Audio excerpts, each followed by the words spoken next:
I'm going to break down how to do my laundry basket shot. And if you can fully understand this setup, you are on your way to creating awesome studio shots. And there's just a few principles that you have to learn. Okay, so first of all, let's talk about setting up your backdrop and what color that should be. So in this case, if you want to use colored gels, the best backdrop is to use a gray type backdrop. Now, that's counterintuitive because a lot of times you're thinking, well, I want to use gels, I'm going to use a white backdrop. But no, that's not the case. It's a colored backdrop that can absorb the color and show it. You can use a black backdrop and that will show the pigment of the gel better than a white backdrop. So using a neutral color is ideal for using a gel. I'm going to set up my laundry baskets now. And so I tip it to one side. I put a flash inside of it to fire through the holes of the laundry basket right dead center in the middle of my backdrop. And I put them 6 feet away. Why do I put them 6 feet away?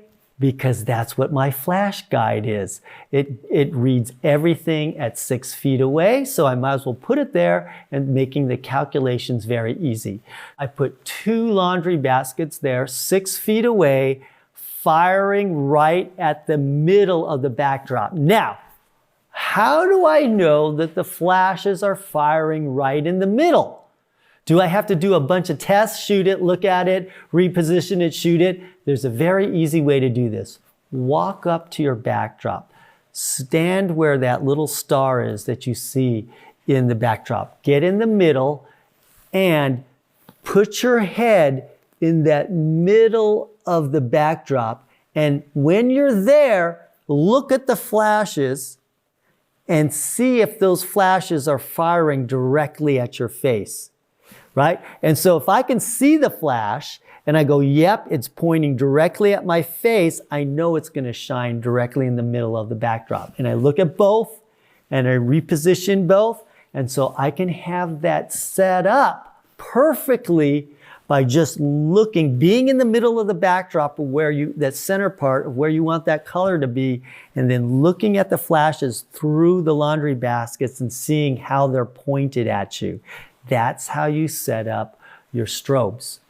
Then you position your subject. You want to make sure your subject is far enough away from the backdrop so the light on your subject doesn't spill over and dilute the gel color on the backdrop. So I suggest something 9 feet away from the backdrop. You could probably get away with 6 or 7 feet, but to be safe, 9 feet is pretty good where you're going to control both the light on your subject and control the light on your backdrop. Then let us do the standard setup that I said before, the magic formula on creating great light. What do you need? You need at least a 30-inch diffuser 3 feet away from your subject. Okay?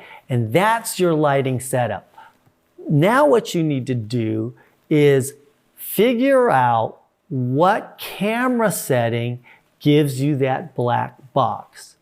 And in mostly every type of setting that you go to, now let's say you're shooting in an area where you can't turn down the lights because you're in a large hall and it's impossible for you to control the lights in that situation. When you're in that situation, usually an F11 situation will completely make the area dark when you're indoors. So if you're at F11 ISO 100 and your shutter speed around 100, that's going to be able to take out all the light in your typical room that's indoors.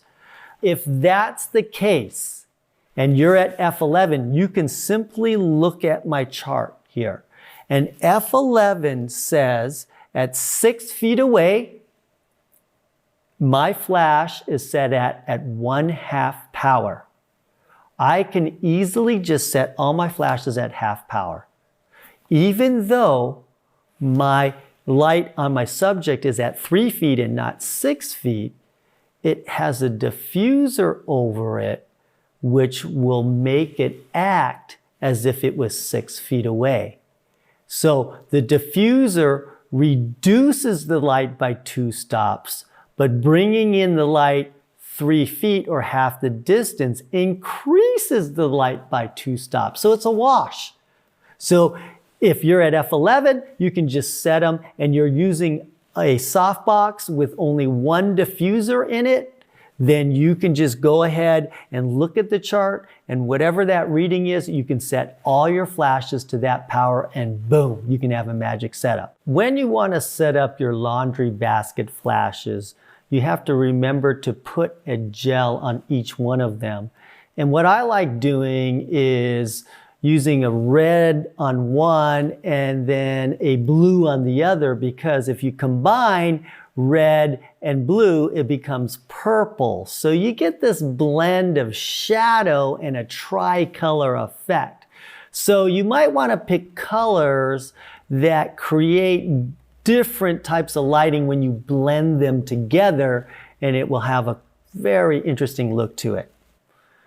If you can shoot in a little bit darker room, and let's say you can create a black box with a 5.6 f-stop, and your shutter speed is at 1/100th of a second, and your ISO is about 100.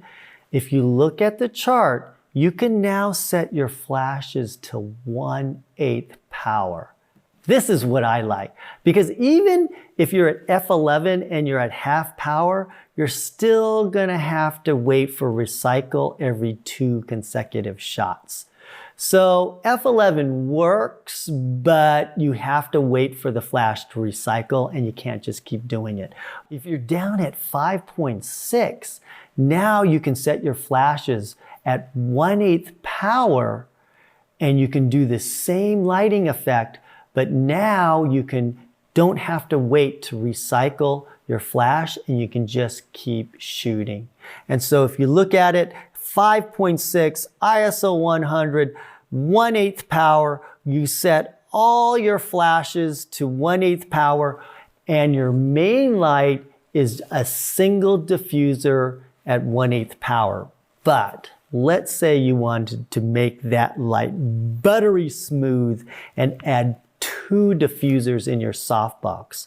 All you would have to do is raise your flash power 2 stops, meaning 1/4 power is 1 stop, and now 1/2 power is the 2nd stop. By adding a double diffuse softbox, your main light would not be 1/8 power, but 1/2 power. So you still can do it. The issue with 1/2 power again is you could take click, click, 2 shots, but then usually you'll probably have to wait on a standard flash. So yes, you can do it.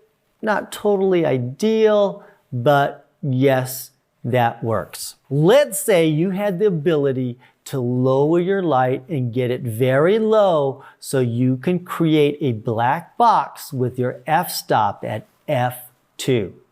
You're at f2, ISO 100, and your shutter speed is anywhere from, say, 100 to 1/60th. And if you can create a black box in this situation, you can use very little light. What does the chart say?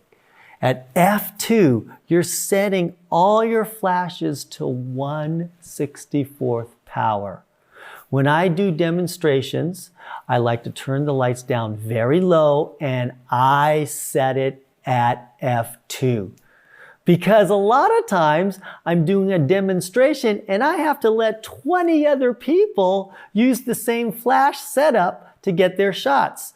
And so when I'm at 1/64th power, my flashes could literally fire off 1,000 flashes and not have to wait to recycle. And so this is the ideal kind of situation you want to be in when you're using a small flash. You never have to worry about battery power or recycling. And get a load of this. Now as your main flash, you could use a double diffuse softbox, and now you would only have to put your main flash at 1/16 power. One, you never have to wait on recycle speed, and two, you will get over 1,000 shots on a standard flash with AA batteries at 1/16 power. In fact, you could probably use, and I know because I've done it, the world's smallest flash, put it through a double diffuse softbox, and still create professional quality photos with a very, very small light source by simply making your room very dark where you can create a black box at f2. I'm going to go on location and show you how to do these principles in the real world. We're going to take basic flashes and create professional quality studio setups and images on a very basic flash.